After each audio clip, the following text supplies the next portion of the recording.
পৃথিবীত ৰেকৰ্ড হব জুবিনদাৰ ন্যায় বিচৰা অনুৰাগীৰ সংখ্যা 14 লাখ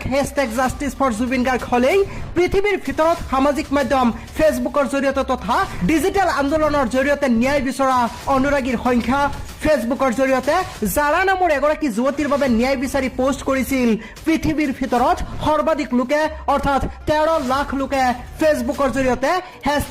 #জাষ্টিস ফৰ জাৰা বুলি পোষ্ট কৰিছিল আৰু এতিয়া জুবিন গাৰ্গৰ মৃত্যুৰ ন্যায় বিচাৰি #জাষ্টিস ফৰ জুবিন গাৰ্গ হবলৈ গৈ আছে পৃথিৱীৰ ভিতৰত ডিজিটেল আন্দোলনৰ জৰিয়তে আটাইতকৈ বেছি ন্যায় বিচাৰি পোষ্টৰ সংখ্যা বৰ্তমানলৈ 11 লাখ হেশটেগ হৈছে জুবিন গাৰ্গৰ বাবে 14 লাখ #জাষ্টিস ফৰ জুবিন গাৰ্গ হলেই ৰেকৰ্ড হব পৃথিৱীত আটাইতকৈ বেছি লোকে জুবিন গাৰ্গৰ বাবে ন্যায় বিচাৰি #জাষ্টিস ফৰ জুবিন গাৰ্গ লিখি কৰা পোষ্টৰ সংখ্যা আপুনিও কমেণ্টত #জাষ্টিস ফৰ জুবিন গাৰ্গ লিখক লগতে এই ভিডিঅ'টো শ্বেয়াৰ কৰি ডেছক্ৰিপশ্যনতো লিখি দিয়ক।